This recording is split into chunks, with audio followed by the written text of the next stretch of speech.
attention at this time, I really want to have a one-on-one conversation with our colleague, Reverend Dr. Anna Piela, who is doing some outstanding work for the Homeless Society. She's a senior writer here at ABHMS. And, when I'm in these meetings, I'm talking a lot about stories and talking about communication and how we communicate to our wider audiences and constituents. And Anna is always in the room. And I often try to make it clear that my comments are not a criticism of her, but they are casting a vision for ABHMS. And sometimes when you're vision casting, the person who's actually working on something, words can fall in ways that are not intended as a make them feel like a criticism of their work, when in fact it's not that at all. It's visionaries do that. They cast vision, they think the way forward. And for somebody who's like working on the way forward, they go, "Oh, you know what I'm doing over here?" Everyone says not just funny. But so I want you to, in this time, great time we have together, everyone, to bring her work more to the forefront and bringing her to the forefront, so that you get to hear her voice. And I know that, but first let's take a moment to get to, yo, what's up, Anna? How are you? Let's get to know you. I'm good. All right. So tell us about who you are, and who was Anna when she came to ABHMS, and what a few of your experiences, and where did you come to ABHMS from, and what kinds of things you were doing, theologically, academically, activism, etc. Thank you. So, those of you who don't know me that well, because you just joined the ABHMS, I'm Anna. I'm originally from Poland, but now I live in Addison, Illinois, just north of Chicago. And in addition to my ABHMS roles, I'm also the Associate Regional Minister at Metro Chicago region. When I joined the ABHMS, I had almost just gotten ordained, so 3 months before. I got ordained, and my path to ministry, it started here in the United States, but to sort of back up a little bit, I came to ministry from academia, where for over 15 years I was basically teaching religious studies and researching religious studies with a specific research interest in Islamic feminism. So, Is that a particular institution? Where I worked, it was called Leeds Trinity University, a small Catholic liberal arts college in the north of England. When I came here, I knew that there were things that were changing around me, inside me. I realized certain things, but the thing that really sort of triggered my call was a moment, I think it was May 2021, when Palestine was being bombed by Israel, and I was getting a lot of sort of information on social media and otherwise from about Palestinian suffering, and basically I felt so helpless and so angry, and I just didn't know how to contain my emotions. And then basically I thought, I need to transform this, translate this into something that can actually change a little bit, at least, of this terrible situation. And I stood in front of my congregation as a congregation member, and basically, I gave a speech. I roused some people. I activated some people to do something together. We raised money. We did a fundraiser for Palestinian Children's Relief Fund, and that moment was incredible because I was standing there and I was feeling that, in front of the congregation, that I'm not alone, and there's something holy happening. And from that moment on, I realized, this is my way. This is, I can mobilize the resources that I have, sociologically speaking, but funnel them through ministry in order to change a little bit of the world.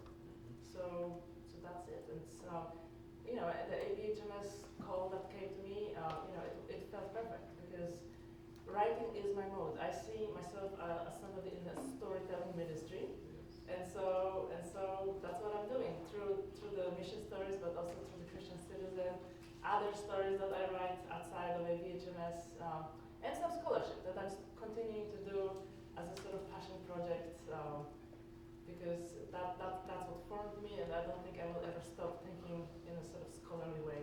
Wonderful. Terrific. And how are you finding the experience of writing mission stories for ABHMS? What has that been like for you? It's been a rich experience. It's something that, originally when I first came, I had to learn. It's a new genre,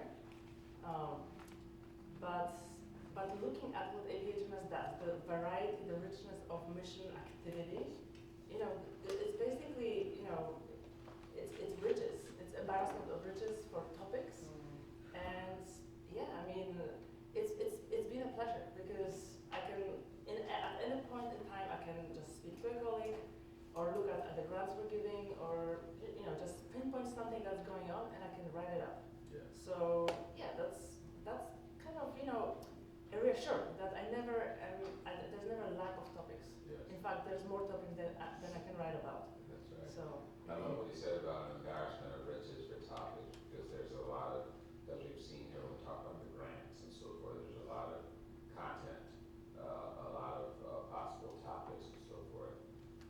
And I would imagine that even with the abundance of content, there are still some challenges in surfacing that content, getting it and writing it. Are there, what challenges do you find in, if any, in accessing content from the organization, from staff, or whatever, and whatever? I mean, there are some hurdles, but they're generally small in that. When I'm writing about grants, one thing that's always very helpful is the grant application from a partner. So I need to somehow sometimes locate the grant application in the system, and I may not know if I don't know which year the grant was given or in which cycle, then I need to look through it. But I can usually find someone who can direct me to that document. Sometimes it's hard, and in terms of scheduling, I guess that's my biggest thing. That's sometimes frustrating, but it's life. That I usually interview people for my stories, so to get that person, if I don't know them, to get them to respond, to find a mutually useful date and time, that sometimes takes time. And when I'm in the flow, I want to write something now. And so if I have to wait until next week, then I'm like, but I'm doing the thing. I have to work with someone collaboratively to make this happen. Sure, and I'm glad you shared that, because one of the reasons why I'm talking to Anna in front of the entire staff right now is because, as you know, she resides in the Chicagoland area, and some of others of us are deployed, and we live in other cities across the U.S. A majority of us reside here in Kingdom Prussia, and I would imagine that there are challenges. I'm sitting here right now, I happen to, during the break, look at my to-do list. I've got just this week alone, since Monday, there's about a dozen people who've been calling me and don't understand why I haven't returned their call. And so forth and so on. I'm not somebody who puts notices on my email that I'm available. If I was to do that, that would always be on my email. I'm never available. I have to make myself available. So I don't tell people when I'm traveling or I'm not going to get in the offices, because it's really not relevant in terms of when I return a call. It's just whenever I get around to it. I'm very sensitive to it. And I don't have time in between to write a quick response to 12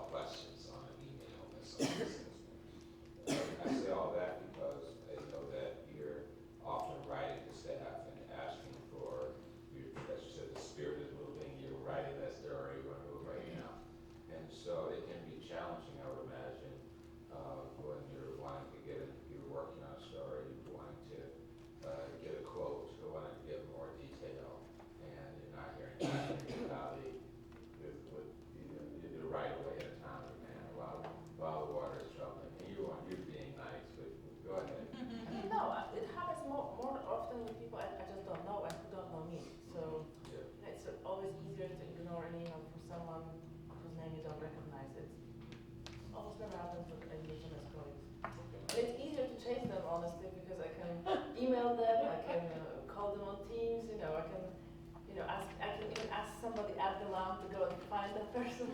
So I can, it's harder to get rid of me that way. It has their ways, she has their techniques and their methodologies. So I want you to maybe share, give us, and I can, because I know you brought a couple of slides.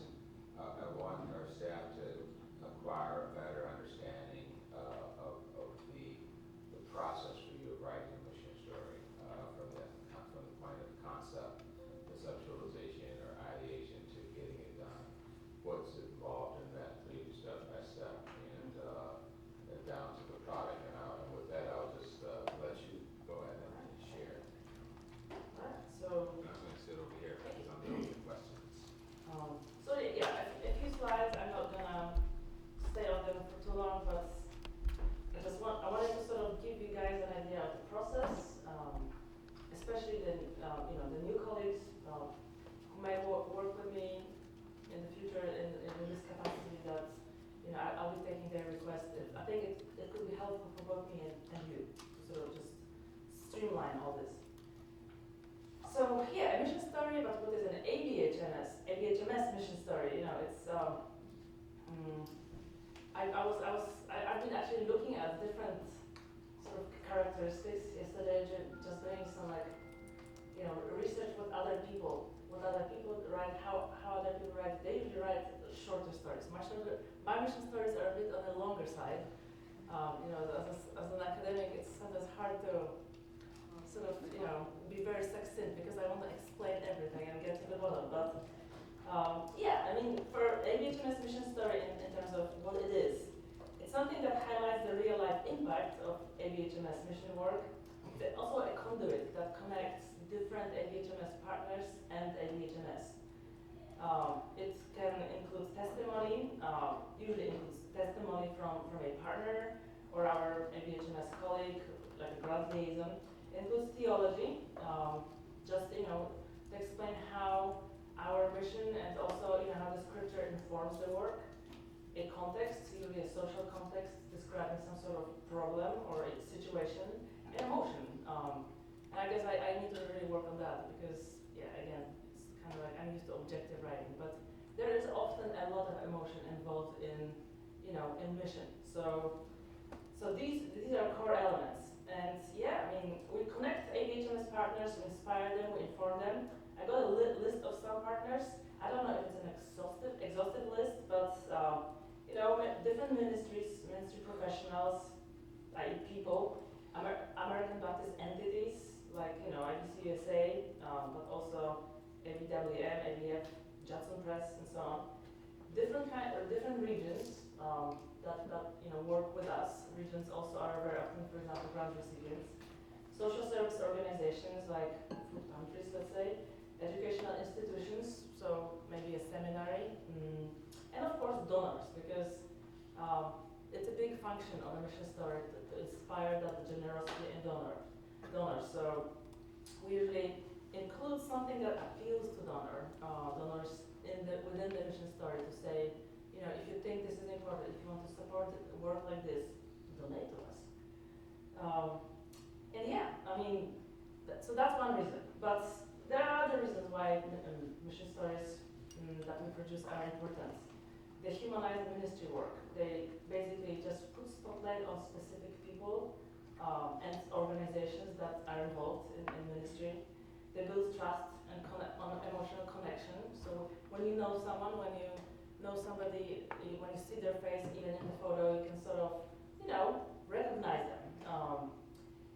Ultimately, in addition to just financial support, it is about deepening faith. It is about discipleship. It's about, the church of all of us. So and a part of that is preserving this legacy, looking at our history and sort of talking about community, because that is, or should be at least, a core element of church and ministry. A few core elements. This is, I'm looking at this and I'm recognizing the structure that my daughter, sometimes she's 7, she brings home from school, and she talks about character, settings, twist. This is the same. Character, setting, conflict and need, mission response, which we could define as that twist in the story. And transformation. Sometimes we get to the transformation in the mission story, sometimes we do not. It depends at which point in time the story is written. Is it the duration of the grant that they may not have completed the work. So there may be less about transformation and more about the process. But sometimes I will write about the grant that is complete and what actually has transpired.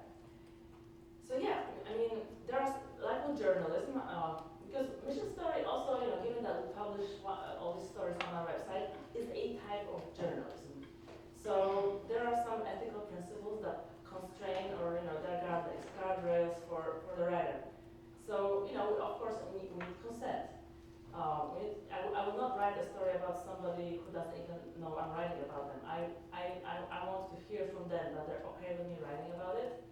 And each of those people have their dignity, and so basically I'm trying to I respect that by including them in the process. So I ask them if I can, for example, if I can record their interview every time, because I had one person who actually said no during that time, only one, but they need to have that out. They, for whatever reason, they may say, I will tell you the story, but please do not record.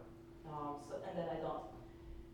There are narratives or storytelling modes that are exploitative, the ones that sensationalize specific groups, that rely on stereotypes. That's a big no. I hope that I'm doing a good job avoiding those and doing the opposite thing. Expressing my respect for the story subjects. Centering the voices of those people who are impacted by a situation. So I recently wrote a story that one of the stories I'm most proud of is a story about the Rainbow Acres ministry in Arizona, where that ministry supports mentally disabled adults. So they are basically the sort of customers of the ministry, but I interviewed a few people who work there, staff, but through the staff, what I really wanted to do is get permission to interview some of those adults who are living there, and I wanted to hear what their experience was. And then I was really surprised to hear from the CEO of the ministry that out of all the journalists who have written about that ministry, nobody ever asked for it. So it's like shocking that in 2025, it was the first time that somebody thought to interview these people who, have experiences, who can talk, who can communicate with us. And to basically assume that that's not true, that's incredibly, I would say, exploitative and disrespectful. So yeah, I mean, and for each story, I try to reach people who are impacted. It's not always possible, but the stories that I'm proud of the most have that component. In fact, that component, I believe, guides the story. Being accurate, clear, the story has to be, of course, copy edited, so it's accurate and it's written in correct English. What is really important, especially in 2025, I think, from the ethical perspective, is to consider how the mission story could impact someone negatively. If I provide their name, if I include a photo with their face on it, could they experience difficulties, trouble, any risk? So if people like, refugees, people who are undocumented, maybe survivors of domestic violence, these are just a few examples of groups that, their experiences need to be talked about, but I think it's a much more important thing to protect the individuals. We don't need to know how this person is, what their name is, to understand the situation. So in a lot of these situations, when I can, I will ask for a pseudonym. I will say, give me a name that you prefer me to use in the story instead of your real name, and they will usually do that. And there's a story coming up about Burmese youth who are being supported by church in Auckland, and the person I interviewed decided to take up a pseudonym, and there's also no picture future of that person or any other young people, because you just don't know what this current administration is gonna do. And yeah, text. So this applies text and images.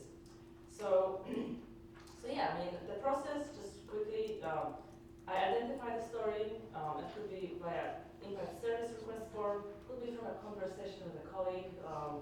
Could be through many different channels. Once there's sort of the story is on the editorial calendar. I do the research. So I research the background. I will maybe read some news materials, maybe some scholarly information about a given situation. I set up those interviews, take notes from the interviews, maybe gather photos from the ministry professional or the volunteer or the somebody who the story is about. Then it's time for writing, so it all has to be sort of organized and ordered, and it has to make sense. It has to be a story, an arc, and that arc includes those twists and backgrounds at beginning, middle, and end essentially. Our stories go through several rounds of copy editing. So first, when I write the story, I send it to Curtis. Curtis does like the first round. Then it goes to Hannah Estefanos, who is our contractual copy editor for the Christian Citizen, but she also works on the mission stories. And then finally, the story goes to Pete, who does like the final adjustments, adds the image, and publishes on the website. And then after we have the link, the story gets shared on our social media. But also, I like to send that link to the person, just to say the story is published, here it is. And sometimes, it doesn't happen a lot, but a few times somebody would say, actually, could you change this, or maybe there's like a little factual error or something that I didn't catch earlier. So they have a chance to basically look at the final thing, and then they can also use it in their material. So I think Rainbow Acres actually recently got back to me and said, do you have a PDF? Because they wanted to print it off and put it in their packets. And they had a board meeting or some sort of event, and they wanted to put that story in their packets. So yeah, it's like we can give back a little bit. We can make ourselves useful to the partner. And so yeah, just the final thing, for those of you who might have ideas and might be making those requests for a story, if you can provide, these elements, and the more the better, then it will really speed up my work. So if it's a grant, then a grant application, and maybe if there's one, a report, the grant report from the recipient. A brief description of the core missional activity. That's usually in the grant, but sometimes it's useful to have the perspective of a grant liaison on the grant. So then I can even maybe pull that from the liaison in terms of like what's the ABHMS perspective on that ministry, on that project, and so on. Contacts, so that's like imperative usually. Names and emails of those key contact people and others, partners and stakeholders. And if you can introduce me in an email to that person, it's even better, because then it's kind of like personal connection. Like I said, if somebody sees an email from a random Anna Piela, then they might be like, okay, moving on to something more important. They don't know me. But if it's somebody from ABHMS that they already know, then I think it's harder to ignore. And other documentation, readings, backgrounds, videos that you may have, and of course images, with that consideration that it's best to have an image. If it's a story about children, it's probably best not to publish a photo of those children. So maybe it will be a picture just of the church or something, and so on. So just with that kind of consideration, that if the people about whom the story is are maybe in any way vulnerable, then probably we need something that is more sort of generic. So here I've got, let me just see how we can move to I've got a few examples. So for those of you who don't know, we do have this like dedicated website, web page for mission stories on our website. So here they're basically listed, and you can, yeah, so if you need a particular mission story from the past, it's always, possible to just, search the titles using the search function if you want to find the story. So this is where they live. The address is, so the address is in the, PowerPoint presentation, and I'll share it afterwards. So yeah, it's there. But otherwise, you can just navigate it to it from the main page, publication and resources, and then mission stories. Here are two examples of mission stories that were recently published. Both of them are about Haitian ministries. So you can see that, for example, this is a story about an ESL program in New York, I think. Oh no, in New Jersey, this one. And here we've got a photo of the facilitator, the teacher in the class, and the students. And it is a great photo for our purposes because the students are sitting. Oh, you can see it. Can we see it? I need to share it just a second. Where-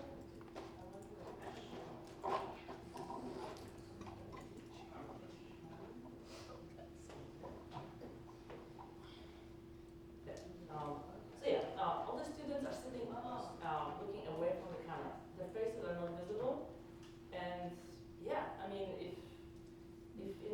anybody, if any malicious agent looks at this photo, they won't be able to basically find the person or look at the face of the person and then harass them.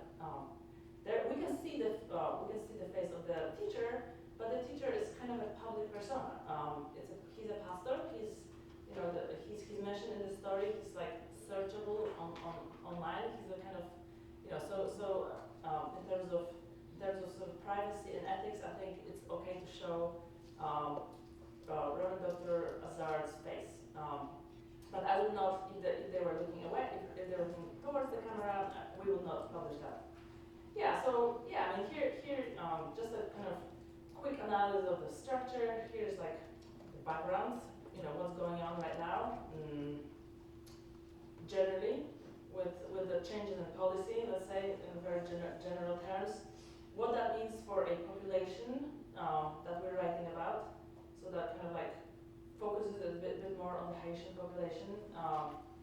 And then, there's usually something, there's a reference to the ABHMS because, it is about what we do and that we recognize all these, we recognize certain social issues, social problems, and certain needs. So we recognize those needs and we start to bridge them, start to gap those holes.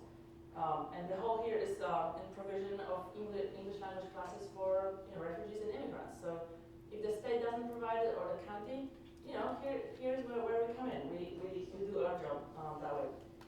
And so, to always bring the sort of human element to the story, there will be a quote. There will be a quote for maybe several quotes. So here is Dr. Azar, the teacher, one of the teachers, and then there's a second teacher to give sort of a different perspective, and a third teacher. So yeah, there's one of the students who's referenced, but I did not include her name because we don't want to put her at risk. We don't know her legal situation. And yeah, there's a scripture. There's a scripture sort of verse and a statement about supporting ABHMS and sort of how your support translates into specific actions on the ground. One last thing I wanted to show, if I said. Brian, this down because Yeah. bring it there. Abigail's, can we see that? No, we can't. So I've got an email from Abigail. I think I hope it's okay, Abigail, that I'm sharing it. It does not have any, sort of sensitive details, but yeah, it's just to show.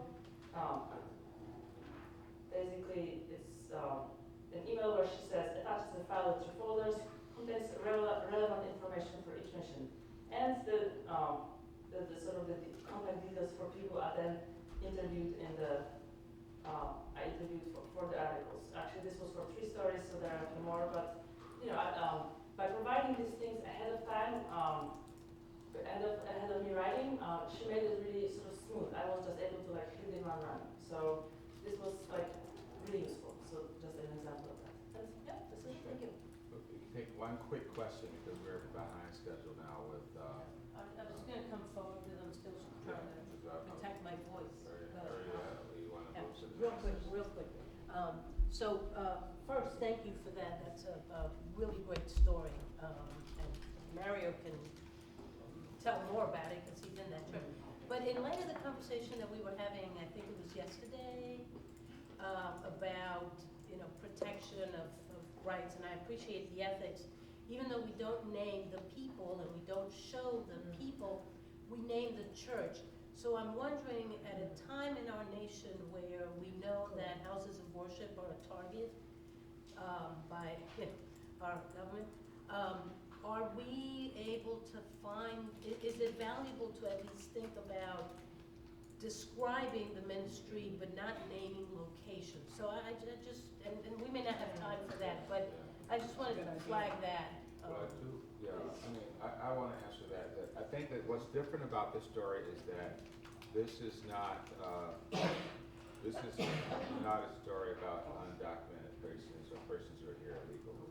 This is a Haitian ministry, it's a Haitian church, I mentioned refugees. and refugees and so forth, but I'm just saying they're not here It illegally. is true that people's status can change, Yeah. day by day. So I would urge some sensitivity to that. Yeah, on- absolutely. On the part of all of us and on the storytellers. I'm sorry, I'm trying to move this along because we're behind schedule.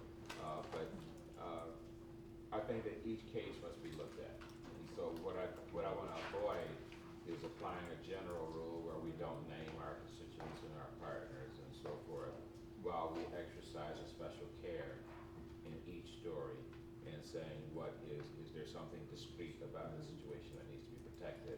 Are there concerns about vulnerability about this particular story? And I want to stop short of saying that going forward we